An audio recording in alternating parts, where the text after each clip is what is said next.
하나님이 싸워주심을 기대하라. 하나님이 싸워주심을 기대하라 하는 제목으로 말씀을 전하겠습니다. 사사기 7장 12절에 보면 미디안, 아말렉 등 적들은 메뚜기 떼처럼 많았고 낙타의 수도 많아 해변의 모래같이 많았다고 합니다. 그에 비해 기드온의 군대는 300명입니다. 450대 1입니다. 처음에 기드온을 따르겠다고 이스라엘 백성 3만 2천 명이 모였으나 하나님은 그 숫자를 줄이도록 명하셨죠. 그래서 1차로 두려워 떠는 자를 돌려보내었고 2차로 물 먹는 자리에서 손으로 움켜 물을 마신 가장 적은 수의 사람들만 선별한 것이 결국 300명만 남았습니다. 99%의 사람들은 다 돌려보내고 1%의 사람들만 남겨둔 것입니다. 이렇게 적은 수의 군사로 해변의 모래같이 많은 적들과 어떻게 싸운다는 말인가? 현실적인 고민을 하지 않을 수 없겠죠. 그때 하나님의 지시를 받아 기드온은 적진에 잠입합니다. 거기서 미디안 두 군사의 꿈과 해몽을 듣게 되고 승리에 대한 확신을 가지고 돌아옵니다. 본문 15절, 기드온이 그 꿈과 해몽하는 말을 듣고 경배하며 이스라엘 진영으로 돌아와 이르되 일어나라, 여호와께서 미디안과 그 모든 진영을 너희 손에 넘겨주셨느니라 하고, 일어나라, 여호와께서 미디안을 우리에게 넘겨주셨다. 이렇게 담대한 마음을 얻게 된 기드온은 자기 부대를 세 대로 나누며 작전을 준비합니다.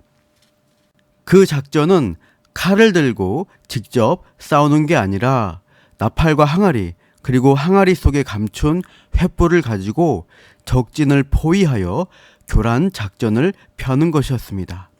17, 18절에 보면 기드온은 너희는 나만 보고 내가 하는 대로 따라하라고만 지시합니다. 17절, 18절, 그들에게 이르되 너희는 나만 보고 내가 하는 대로 하되 내가 그 진영 근처에 이르러서 내가 하는 대로 너희도 그리하여 나와 나를 따르는 자가 다 나팔을 불거든 너희도 모든 진영 주위에서 나팔을 불며 이르기를 여호와를 위하라 기드온을 위하라 하라 하니라. 기드온 이끄는 100명의 부대가 나팔을 불면 나머지 두 부대도 동시에 나팔을 불면서 여호와와 기드온의 이름을 외치라는 단순한 작전입니다.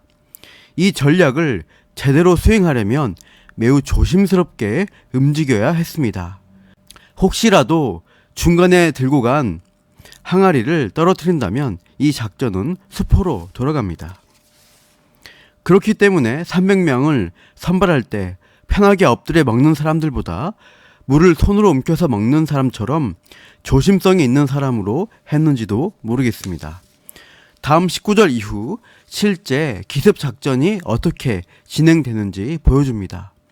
기드온과 그와 함께한 100명이 이경 초에 진영 근처에 이른즉 바로 파수꾼들을 교대한 때라. 그들이 나팔을 불며 손에 가졌던 항아리를 부수니라. 기드온과 부대가 적진 근처에 이른 시간은 이경 초, 즉 밤 10시, 11시 경입니다. 이제 막 잠들거나 잠이 들었을 시간입니다. 게다가 이때는 파수꾼들, 즉 보초가 교대하는 시간이었죠. 서로를 잘 알아보지 못할 어두움 가운데서 보초들이 서로 교대를 막 하려는 그때 갑자기 공격 나팔 소리가 들리고 와장창 항아리가 깨지는 소리가 들리는 겁니다. 미디안 사람들은 적의 기습 공격으로 적들이 진영 안에 침입해 들어와 친다고 생각했을 것입니다. 그러나 실제로는 미디안 진 안에 들어온 이스라엘 군사들은 없었습니다. 적진 바깥에 있었을 뿐입니다. 진 바깥에서 기드온과 300용사는 무엇을 했나요?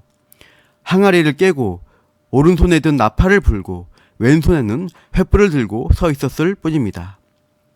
20절, 세 대가 나팔을 불며 항아리를 부수고 왼손에 횃불을 들고 오른손에 나팔을 들어 불며 외쳐 이르되 여호와와 기드온의 칼이다 하고, 오른손으로는 나팔을 붕붕 불었고 왼손으로 박자에 맞춰 횃불을 흔들었습니다. 진 바깥에서 행한 기드온의 작전으로 미디안 진 안은 그야말로 아수라장이 되었습니다. 본문 21절 22절입니다.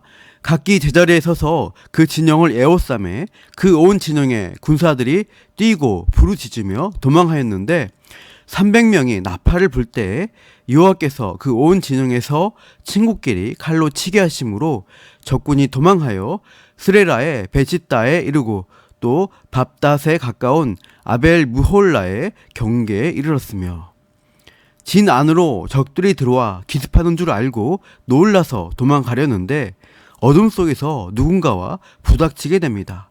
어두워서 아군인지 적군인지 구별이 안 되는 상황입니다. 일단 적의 기습을 받았다고 여기고 놀라고 두려워한 나머지 무조건 적으로 간주하고 서로 싸우기 시작한 것입니다. 서로 아무나 막 죽고 죽이는 일이 벌어졌는데 사실은 다 같은 편이었죠. 기드온과 300명은 바깥에서 나팔만 불고 횃불을 흔들었을 뿐입니다. 이 작전으로 뒤에 8장 10절 보면 12만 명 가까운 미디안 군사들이 죽임을 당하게 되었습니다. 누구의 칼날에 죽었습니까? 기드온의 칼날이 아니라 자기들의 칼날로 자멸하게 된 것입니다. 그리고 그 아수라장에서 살아남은 나머지 미디안 군사들이 도망치는데 기드온은 에브라임 지파에 연락하여 도망하는 중요한 길목인 수로를 점령하라고 요청합니다. 23절 24절 이스라엘 사람들은 납달리와 아셀과 온 므낫세에서부터 부름을 받고 미디안을 추격하였더라. 기드온이 사자들을 보내서 에브라임 온 산지로 두루 다니게 하여 이르기를 내려와서 미디안을 치고 그들을 앞질러 벳바라와 요단강에 이르는 수로를 점령하라 하매 이 에브라임 사람들이 다 모여 벳바라와 요단강에 이르는 수로를 점령하고 그렇게 해서 25절 보면 미디안의 지도자라고 할 수 있는 두 방백 오렙과 스엡을 사로잡아 처형하는 전과를 올립니다. 이렇게 기드온은 철저히 미디안을 추격하여 다시는 이스라엘을 넘보지 못하도록 뿌리를 뽑는 일들을 수행해 나간 것입니다.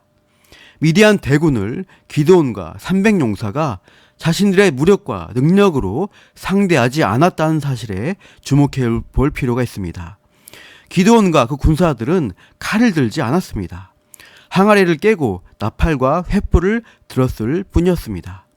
실제로 미디안을 괴멸시킨 칼날은 미디안 자신들의 칼이었습니다. 시스라의 철병거 부대를 혼란케 한 것과 마찬가지로 하나님이 싸워주셨기 때문에 승리할 수 있었습니다. 다시 22절 상반절 보시면요. 300명이 나팔을 불 때에 여호와께서 그 온 진영에서 친구끼리 칼로 치게 하심으로 기드온과 함께한 사람들은 나팔을 부는 교란 작전만 펼쳤을 뿐인데 그때 하나님이 적극적으로 개입하셔서 미디안 같은 편끼리 칼로 치게 하셨습니다. 미디안 사람들의 칼을 사용하셔서 하나님의 심판의 칼날을 드러내신 것입니다. 죄인들은 자신들이 소유한 수량과 능력을 의지하여 교만하기 쉽습니다. 해변의 모래같이 많은 군사와 낙타를 자랑한 미디안은 혼란에 빠지자 그 많은 군대가 오히려 자신을 치는 칼날로 닥쳐왔습니다. 하나님의 구원 전쟁을 수행해야 할 기드온에게 해볼만 하다는 숫자의 군사가 모였을 때 하나님은 내 손이 나를 구원했다고 자랑할까봐 99%를 돌려보내고 인간적으로 도저히 해볼 수 없는 1%만을 남겨주셨습니다. 그렇게 해서 하나님이 싸워주시는 확실한 승리를 경험할 수 있었던 것이죠. 처음에 기드온을 부르실 때 약속한 말씀을 이루어 주신 것입니다. 사사기 6장 16절 여호와께서 그에게 이르시되 내가 반드시 너와 함께하리니 내가 미디안 사람 치기를 한 사람을 치듯 하리라 하시니라. 한 사람 치듯 믿음의 작은 행동을 할 때 하나님께서는 미디안 대군을 이길 수 있도록 역사해 주신 것입니다. 오늘을 살아가는 우리에게도 미디안 대군 같은 내가 도저히 해볼 수 없는 문제들이 닥쳐올 수 있습니다. 그때 우리는 내 힘으로 해결할 수 없다는 무기력에 빠질 것이 아니라 내가 할 수 없는 것으로 더 겸손히 문제를 하나님께 맡겨드리고 기도하시기 바랍니다. 지금까지 하나님이 선하게 인도해 오신 것처럼 이것 또한 어떻게 싸워주시고 이기게 해주실지 어떻게 지나가게 하실지를 기대하시기 바랍니다. 성경 속 역전의 드라마를 믿음으로 살아가는 성도의 삶 가운데서도 나타내기를 기뻐하시는 그 하나님을 기대하고 신뢰하면서 오늘 하루도 힘있게 살아가시기를 축복합니다. 기도하겠습니다. 하나님 아버지, 약속 가운데 부르심을 받은 성도를 위해 하나님이 싸워주신다는 사실을 배웠습니다. 기도원에게서 숫자와 힘을 빼심으로 하나님이 싸워 이기게 하심을 바라보고 그 구원의 승리는 하나님으로부터만 온다는 성경적 진리를 가르쳐 주셨습니다. 예수 그리스도가 십자가 승리로 이기신 싸움을 우리 성도는 따라가며 최후 승리를 향해 가고 있음을 고백합니다. 우리의 삶 가운데 끊임없이 부닥치는 미대안 같은 문제들 앞에 하나님이 싸워주심을 기대하며 기도의 제목으로 맡기며 믿음으로 나아갈 때 승리케 하심을 늘 경험하게 하옵소서. 오늘 하루도 그렇게 함께 하심을 기대하며 감사하며 예수님의 이름으로 기도합니다. 아멘.